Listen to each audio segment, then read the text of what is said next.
em poder conhecer os pastores dessa igreja, começar a caminhar e compartilhar a vida com eles. E creio mesmo que Deus nos uniu para que a gente possa aprender um com o outro.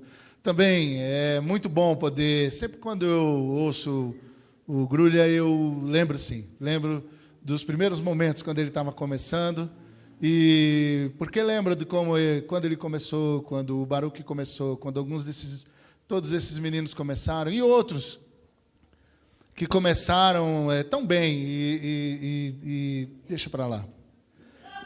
Mas eles que começaram, graças a Deus, continuam servindo e o meu coração se alegra. Eu sou muito abençoado quando eu ouço o Grulha. Minha filha também curte muito, e meus filhos, e a Simone, enfim, a gente curte demais. Por quê? Porque Deus fala com a gente quando Ele canta, e a gente ouve as músicas dele. Ele já acabou de cantar uma música que a Sabrina falou, ele precisa cantar de qualquer jeito. E essas coisas são tão especiais para a gente. E eu estava aqui enquanto ele cantava, eu cantava junto, e vendo vocês cantar, porque ali é legal, dá para ver vocês cantando. Dá para olhar legal, assim, o jeitão de vocês cantar. E eu agradeci a Deus pela vida de vocês, por esse momento tão especial que a gente tem, de poder estar num encontro tão bacana. E aí vocês me provocam com o tema Além do Horizonte. É provocador. E eu não assisti todos os filmes do Piratas do Caribe, mas eu lembro de uma cena. O Jack Sparrow diante do barco, assim, todo mundo meio assustado, e sem saber mais ou menos o que vai acontecer, ele dá uma ordem, os caras voltam para dentro do barco, aí ele vai e pega assim, no timão, assim, passa a mão assim no timão. E ele olha assim para frente e diz assim, tragam-me o horizonte. Tragam-me o horizonte. E quem já pegou essa cena, sabe exatamente o que ele está querendo dizer.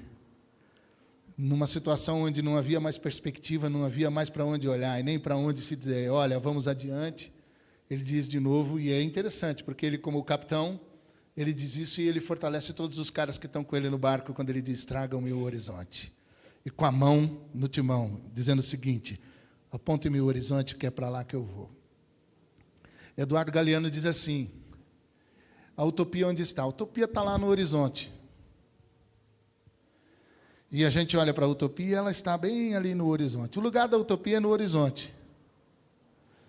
E aí o que acontece? A utopia fica nos chamando do horizonte, dizendo, vem para cá.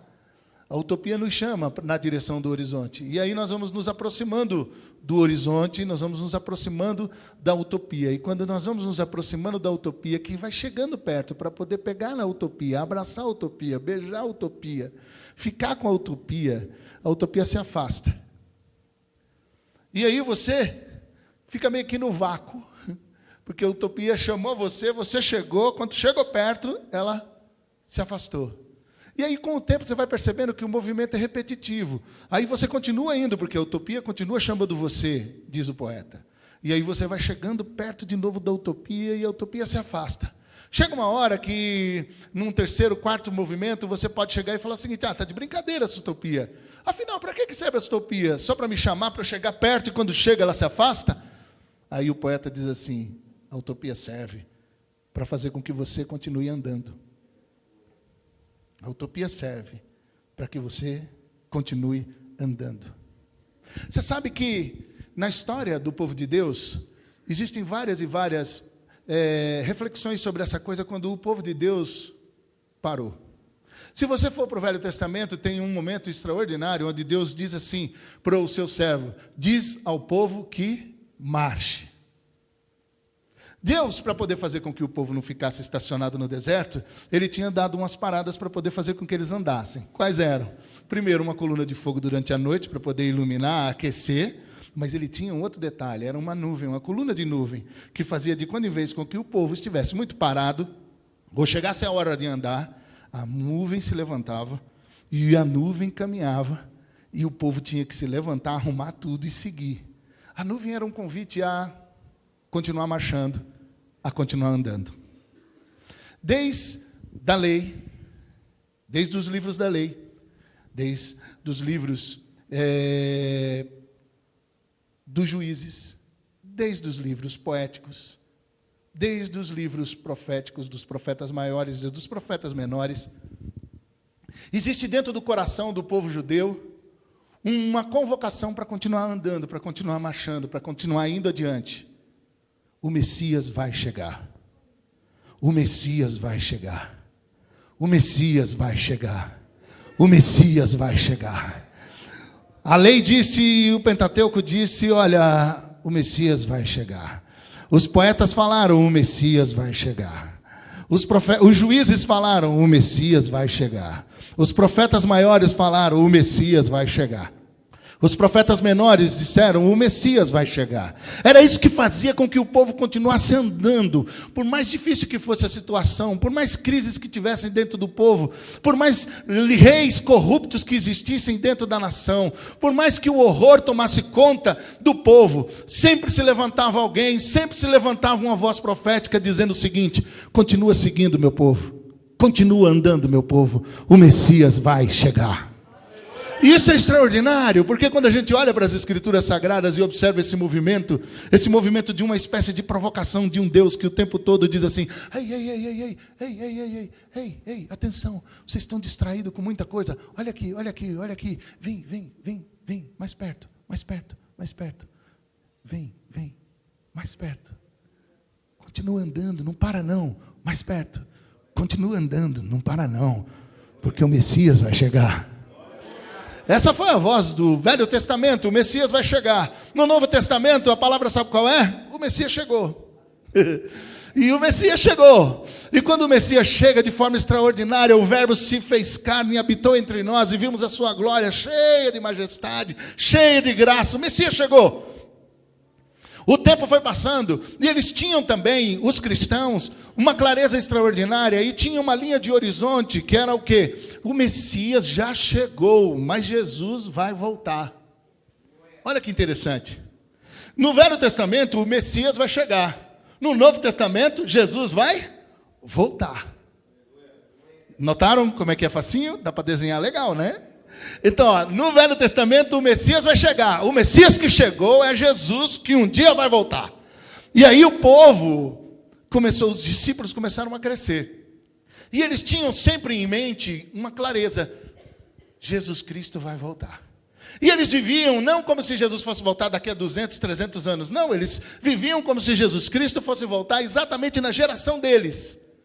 Ele vai voltar na nossa geração. Só que aí o que terminou acontecendo? O tempo foi passando. E aí acontece uma coisa bastante extraordinária. O primeiro evangelho contando a história de Jesus, que é o evangelho de Marcos, ele é escrito ali para, alguns dizem, o ano 40 e o ano 50. Já tinha passado 40 anos, 50 anos. Essa história precisava ser registrada. E aí Marcos escreve o primeiro evangelho. O primeiro evangelho é o evangelho de São Marcos. É um evangelho escrito para o povo romano. Para o romano entender, para o romano compreender. É um evangelho muito tenso, muito intenso, com textos extraordinários, cheio de pintura. É o evangelho do grande movimento, da grande intensidade. O evangelho de Marcos apresenta Jesus Cristo, o servo fiel que se transformou Senhor. E é interessante que esse tipo de mensagem para o Império Romano, que tem um senhor chamado César, eles estão dizendo o seguinte, Marcos está dizendo, olha aqui, presta atenção. Dentro das linhas de toda a história do Jesus de Nazaré, o que vocês, romanos, precisam entender, que vocês pensam que são senhores, que você pensa, César, que é senhor, mas o verdadeiro senhor é o servo de todo mundo, o servo perfeito, Jesus de Nazaré, que Deus fez senhor. Esse é o evangelho de Marcos. Depois então vem Mateus. Aí depois de 10 anos, 15 anos, aí você percebe que lá por anos 60 mais ou menos, quem escreve o outro evangelho? Mateus. Mas Mateus agora precisa escrever também, para poder apontar para os irmãos judeus que tinham se convertido, aqueles que estavam esperando o Messias vai chegar. Ele tem então agora que apresentar o seu evangelho para o povo judeu, para poder dizer, sabe o quê? O Messias já chegou. Jesus é o Messias. É por isso que você vê o evangelho de Mateus se referindo bastante a muitas profecias do Velho Testamento. Sempre profecias do Velho Testamento para poder dizer o seguinte, ó, o Messias prometido é Jesus de Nazaré. O Messias prometido é Jesus de Nazaré. Parece rap ou parece até o Messias prometido é Jesus de Nazaré. O Messias prometido é Jesus de Nazaré.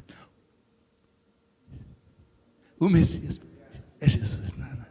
O Messias é Jesus de Nazaré. E é assim que foi. Tipo, meio de repente, Mateus escreveu o tempo todo, nos movimentos dos seus capítulos, dizendo o seguinte: olha aqui, o Messias prometido é Jesus de Nazaré. E aí o que acontece? Mas já está quase 60 e 70 anos, certo? E Jesus ainda não voltou. Jesus ainda não voltou. Aí um outro evangelista se levanta para escrever, só que dessa vez ele vai escrever 2 livros, na verdade um livro só, com 2 tomos, num grego mais refinado, Lucas, o médico amado, que pesquisou com as mulheres, e que foi influenciado pelo apóstolo Paulo, escreve o Evangelho de Lucas, junto com Atos dos Apóstolos. Agora, o que é interessante nisso, é que quando você lê o Evangelho de Lucas junto com Atos dos Apóstolos, você aprende uma coisa muito extraordinária. Você entende algumas coisas bonitas. Por quê? Do mesmo jeito que Marcos, Mateus, Lucas também, e depois João, que escreve seu Evangelho no ano 90, 95 mais ou menos, que apresenta Jesus como o Filho de Deus, o Deus Todo-Poderoso, Lucas agora apresenta o Senhor Jesus Cristo, Jesus de Nazaré, para que o grego entenda, para que os intelectuais entendam, para que os sábios do seu tempo entendam que Jesus Cristo era o homem perfeito. Jesus de Nazaré, o homem perfeito. E apontava exatamente para isso. Jesus de Nazaré é o maior paradigma e referência. É aquele que tem que estar no horizonte das expectativas e das aspirações de todo sábio. Lá no horizonte, você tem que olhar sempre. Jesus de Nazaré, o homem perfeito, o jeito de ser gente certo, o jeito de ser gente correto. Jesus de Nazaré, não existe outro. Jesus de Nazaré, ali no horizonte, como alguma coisa que me convoque. Que convoque a mim, a você, os gregos, os romanos, não é? Os nordestinos, cearenses, paulistas, seja quem for, sempre olhando para Jesus, que é o autor e consumador da nossa fé, o homem perfeito, o jeito de ser gente do jeito certo. E quando você olha, então, que Lucas faz isso, então o texto que eu queria ler com você é um texto muito conhecido. Atos dos Apóstolos, capítulo 1, versículo 8. Atos 1, 8. Atos 1, 8. E recebereis poder do Espírito Santo, que descerá sobre vocês, e ser-me-eis testemunhas, tanto em Jerusalém, como em toda a Judéia e Samaria, e aos confins da terra. Amém? Vou ler de novo. E recebereis o poder do Espírito Santo, em algumas versões, a virtude do Espírito Santo, que descerá sobre vocês, e vocês serão as minhas testemunhas, tanto em Jerusalém, como em toda a Judéia e Samaria, até os confins da terra. Amém? E quando a gente olha esse texto, o que é que Lucas está dizendo? Presta atenção, povo. Presta atenção.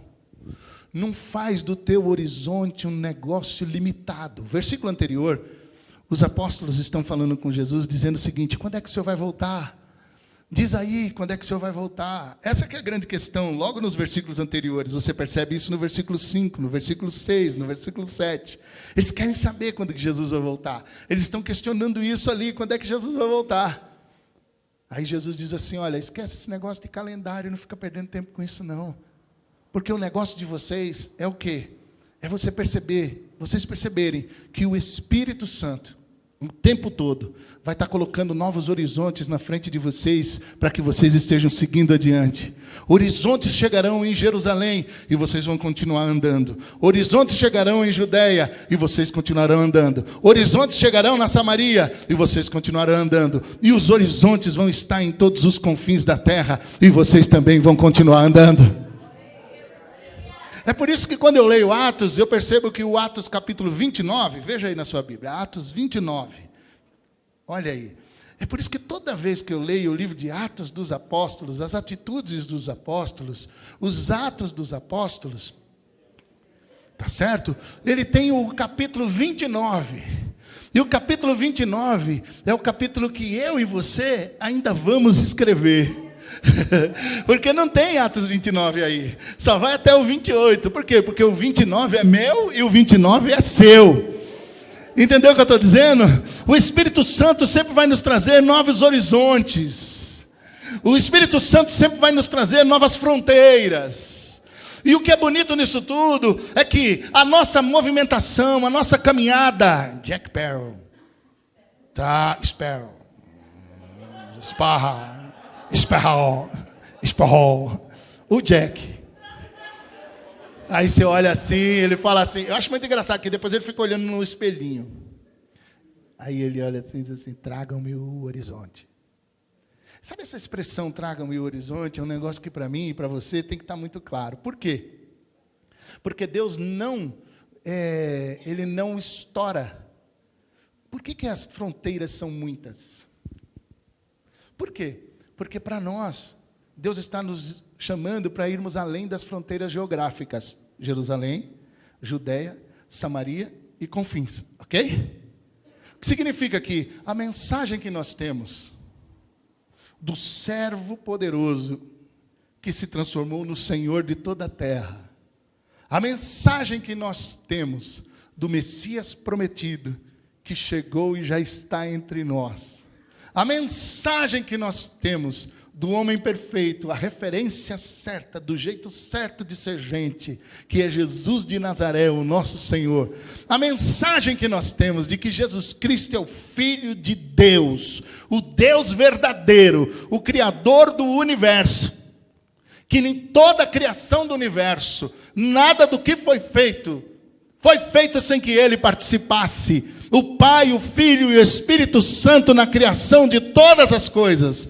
Essa mensagem, a mensagem do Deus Todo-Poderoso, do homem perfeito, do servo que é Senhor, do Messias prometido, pode ser proclamada independentemente de qualquer fronteira geográfica. E o que é que a gente é? Testemunha. A palavra testemunha, ela significa mártir. Não é aquele que mata, é aquele que morre. O que mostra em dias tão terríveis hoje, que a gente passa no Brasil, onde os crentes estão tão cheios de ódio, os crentes estão tão cheios de raiva, os crentes estão tão cheios estão babando, os caras estão babando, para poder ter os seus direitos, para poder, poder disputar qual a marcha que é maior, quem é que tem mais direito. Se eles têm um dia do orgulho sei lá o quê, nós também temos que ter o dia do orgulho sei lá o que lá. Essa coisa doente que envolveu os crentes, tudo doente de mente, e dá para poder ir fazendo rima, porque você vai percebendo essa coisa odiosa, que um discurso odioso, isso não tem nada a ver com ser testemunha, porque testemunha não mata, testemunha morre. A mensagem que eu tenho não é para matar ninguém, a mensagem que eu tenho é para morrer por ela. E quando eu começo a compreender ser testemunhas, ser minhas testemunhas, significa não só em todas as fronteiras geográficas, mas em todas as culturas. Porque o jeito de ser gente em Jerusalém é diferente do jeito de ser gente na Judéia, do jeito de ser gente em Samaria e do jeito de ser gente nos confins da terra. O que significa que o Evangelho de Jesus não veio para destruir culturas, mas veio para redimir culturas. Para poder realçar a beleza de cada cultura, de cada jeito, de cada pessoa, onde as pessoas elas são envolvidas pelo poder do Evangelho. Então, quando eu entendo que eu sou testemunha de Jesus Cristo, eu percebo que o quê? Que todo dia é dia de ver um novo horizonte que o Espírito Santo de Deus coloca diante de mim. Veja que interessante. Às vezes a gente fica pensando em coisas que têm mais a ver com uma relação mais missiológica, da gente poder falar, eu acho que eu vou fazer missões em Jerusalém, né? Então eu vou lá, Deus está me colocando um horizonte para fazer missões em Jerusalém. Tá certo, mas não é só isso. Eu acho que eu vou fazer missões na Judéia. Tá certo, mas não é só isso. Eu acho que eu vou fazer missões em Samaria. Tá certo, mas não é só isso. Eu acho que eu vou fazer missões então nos confins da terra. Tá muito certo, mas não é só isso. Às vezes Deus coloca um novo horizonte dentro da sua própria comunidade, no meio do povo da sua própria igreja. Um novo horizonte colocado pelo Espírito, que possa atrair você a chegar mais perto desse novo horizonte colocado pelo Espírito, para que você tenha mais a cara de Jesus, o jeito de Jesus, o jeito de Jesus olhar, o jeito de Jesus ouvir, o jeito de Jesus sorrir, o jeito de Jesus abraçar. Às vezes a gente fica pensando que o horizonte fica muito longe, mas os horizontes de referência, os mais difíceis, estão entre irmãos que estão sentados lado a lado dentro da própria congregação. Como é difícil eu ir além do horizonte, eu ir além de uma fronteira, mas o Espírito Santo de Deus parece que no meio disso tudo, ele está do outro lado do outro, do irmão, do próximo, do semelhante, que está aqui dentro. Que está aqui dentro. E ele está dizendo, sabe o quê? Vem para perto. Vem para perto. Hashtag, vem para perto. O Espírito Santo coloca uma hashtag com um quadrinho, colocando no irmão, e ele nem percebe, mas o Espírito colocou um cartazinho escrito assim, ó, hashtag, vem em mim. E logo embaixo, hashtag, é nós. Não é só você, meu irmão, é nós. Entendeu? Não é só seu, é nosso. O pão não é só seu, o pão é nosso. O Pai não é só seu, o Pai é nosso. Aleluia. Entendeu? O reino não é só seu, o reino é nosso. E aí quando a gente começa a compreender o quanto o Espírito Santo vai colocando linhas de um horizonte que nos convida e nos convoca, aí eu começo a perceber que lá onde eu moro, o meu vizinho, no meu trabalho, na minha escola, se eu olhar direito, o Espírito Santo já colocou um cartaz, hashtag, vem em mim. É um horizonte. E quando eu penso que vou lá e abraço, porque tem gente que acha que poder fazer com que o evangelho chegue ao outro é só falar de Jesus. Aí ele vai lá e fala de Jesus, ó, 4 leis espirituais. Deus ama você, você é um pecador. Já começa já um negócio meio assim, né? Uma primeira coisa boa que você diz pro cara, tu é pecador, sangue ruim, não sei o quê, aí o cara já fica meio... Depois ainda bem que é na outra, mas Deus ama você, né? Deus...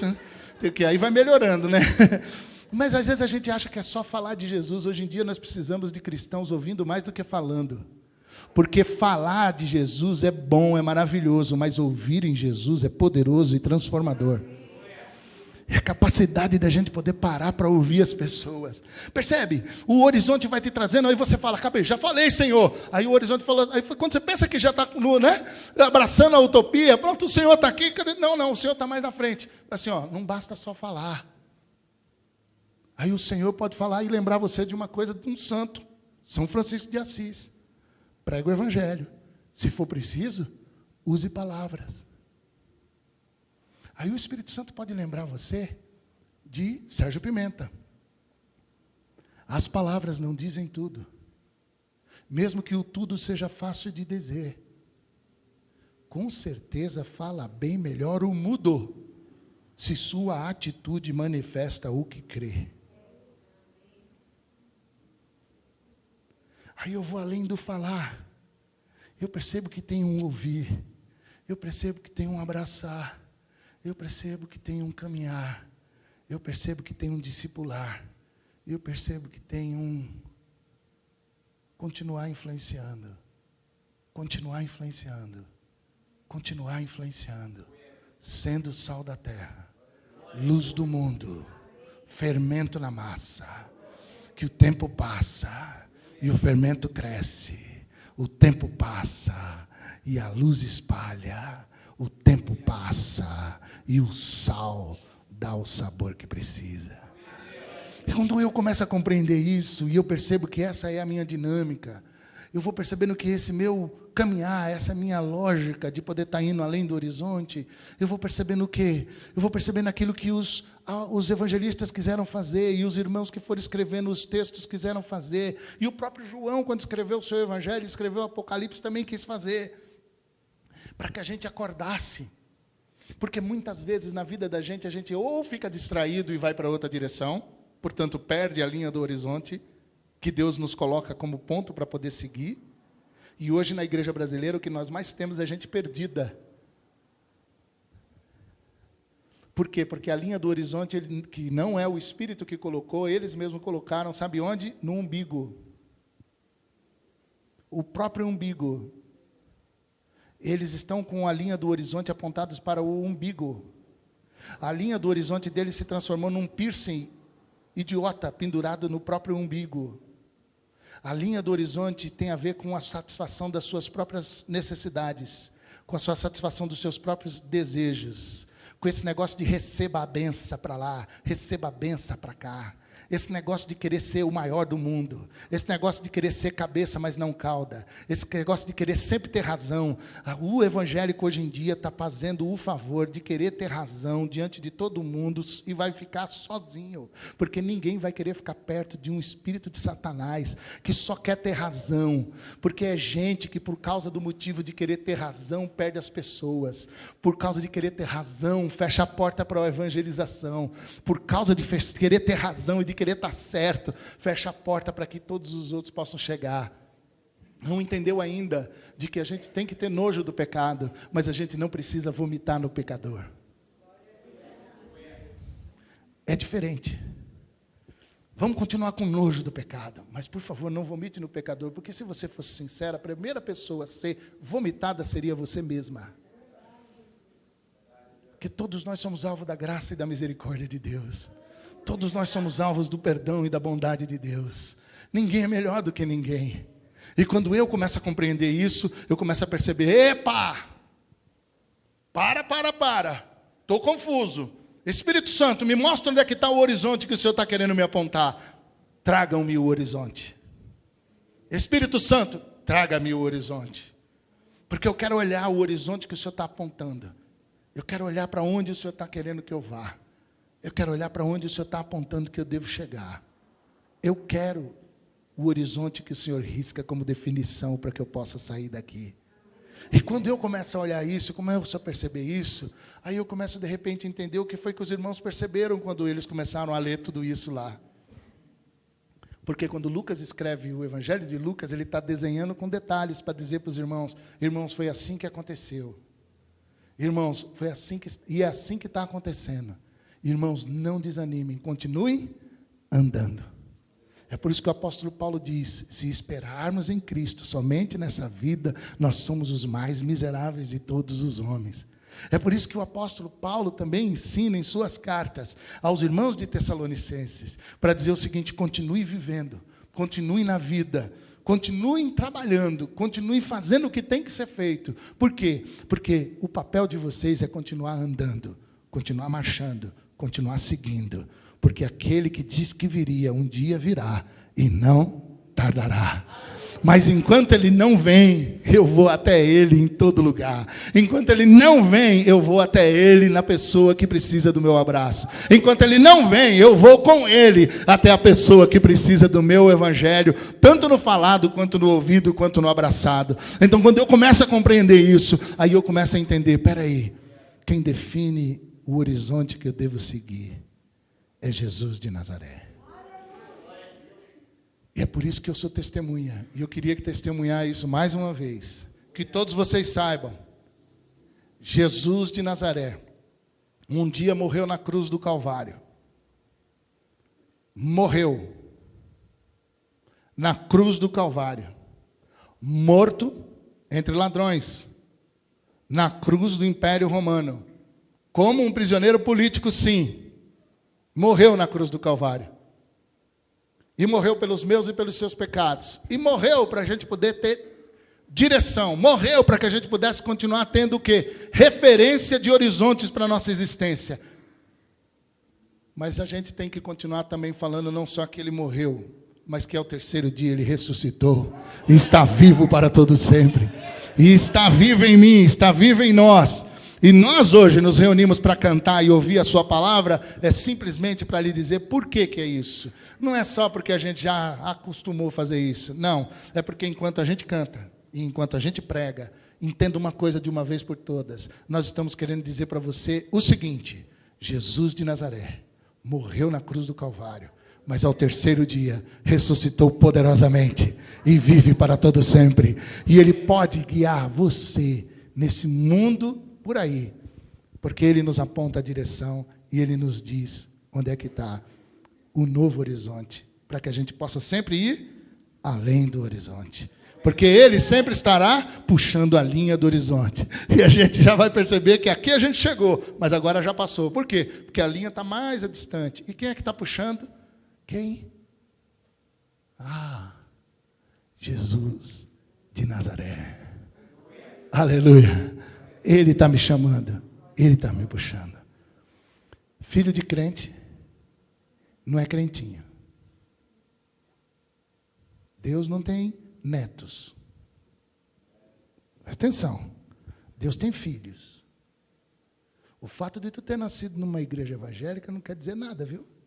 Tu pode aprender a cantar, se bem que hoje, tinha uma época que a gente falava assim, tu podia conhecer a Bíblia. Hoje em dia ninguém nem sabe direito o que é isso, não. Pode aprender a cantar. Tu pode conhecer todos os cantores bacanas e não gospel. Mas eu quero lhe dizer, quando foi que você lembra mesmo, que você decidiu, diante de Deus, eu vou seguir Jesus de Nazaré de verdade daqui para frente? Quando foi? Lembra? Não lembro direito não. Está na hora de lembrar. Mas se eu não fiz, como é que eu vou lembrar? Boa. Faça isso hoje. Faça isso agora. Tire isso da sua cabeça. Se você canta e é legal, sem ter nascido de novo, imagina tu cantando nascido de novo. Tu não sabe que brisa é essa, irmão. Tu não sabe que vibe é essa. Tu não sabe que viagem é essa. Se você já canta e fica alegre pra caramba, quando está cantando, mas ainda não nasceu de novo, não tem certeza de que nasceu de novo, e você acha legal, e acha demais, e se emociona, uau, demais. Imagina tu nascendo de novo. Hoje é dia de salvação. Hoje é dia de você nascer de novo. E aqui não tem conversa, não pode ser batista, de igreja, onde for. A pergunta é, já nasceu de novo? Já convidou Jesus para entrar na sua vida? Tem certeza desse dia? Não tem? Agora é hora de ter. Então preste atenção no que eu vou falar com você. Feche seus olhos, eu vou sugerir uma oração para você. Se você nunca fez uma oração dizendo, eu quero agora que Jesus de Nazaré, aquele que morreu na cruz e ressuscitou o terceiro dia, entre na minha vida para sempre. E eu vou seguir Jesus daqui para frente de verdade, para valer. Se você deseja isso, curve sua cabeça, feche seus olhos, não se distraia. Eu vou sugerir uma oração. E você pode orar baixinho aí, onde você estiver. Jesus de Nazaré. Você pode repetir baixinho. Quem nunca fez essa oração e não tem muita certeza disso, agora é hora de tirar essa dúvida. Diga aí onde está. Jesus de Nazaré, tem misericórdia de mim. Eu sei que o Senhor criou tudo. E também me criou. E eu quero pedir que o Senhor entre na minha vida agora. Entra na minha vida. Vem ser o meu Senhor. O Deus da minha vida. O meu exemplo de ser humano. Perdoa os meus pecados. Livra-me do mal. E enche-me do teu Espírito Santo. Enche-me do teu Espírito Santo. É assim que eu oro. Em teu nome, Jesus. Amém. Amém? Quantos que fizeram essa oração pela primeira vez e corajosamente? Pastor, eu fiz hoje pela primeira vez essa oração com convicção. Levante sua mão onde você estiver. Muito bem. Quem mais? Levanta a mão aí, bem alto assim, ó.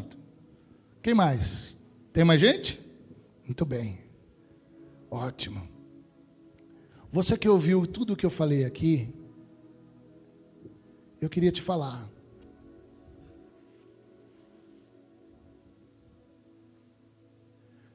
Será que não está na hora da gente reenfocar as coisas?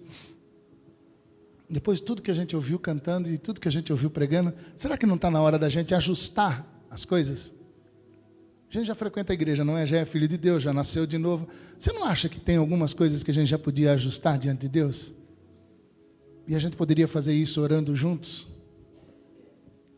Então eu gostaria de que você levantasse onde você estiver. Aqueles que fizeram essa oração pela primeira vez, está vendo esse homem aqui, ó? Levanta aí, pastor. Você que fez a oração pela primeira vez, tenha coragem depois ali, ó, bata um papo com esse pastor aqui. Levanta a mão, pastorzão. Tá certo? Agora eu quero orar com você. Quero orar com você. Não se acostume com isso aqui não, irmão. Não se acostume não. A gente está se sentindo muito confortável aqui. Não se acostume não. Continue andando. Continue seguindo.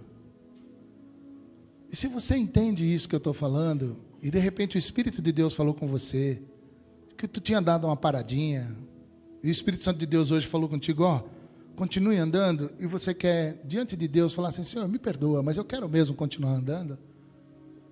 E você quer que a gente ore junto? Sai do seu lugar, vem até aqui à frente, em nome de Jesus, e vamos orar juntos. Pastor, Deus falou comigo, e eu quero, sim, eu quero hoje, diante de Deus, falar com Deus e dizer, não, deu uma paradinha, às vezes um sofrimento, às vezes uma tristeza, às vezes um medo, às vezes sei lá, alguma coisa no coração que prendeu você, mas hoje Deus está falando com muito amor para você, vamos em frente, irmão. Vamos adiante, sai do seu lugar, vem até aqui à frente, nós vamos orar com você, tá certo? Aqueles que fizeram uma oração também, se quiserem, pode vir, eu quero orar com você, sai do seu lugar e vem aqui, porque eu vou orar com você. Tiago, pode vir para cá já, meu irmão, se quiser, pode vir.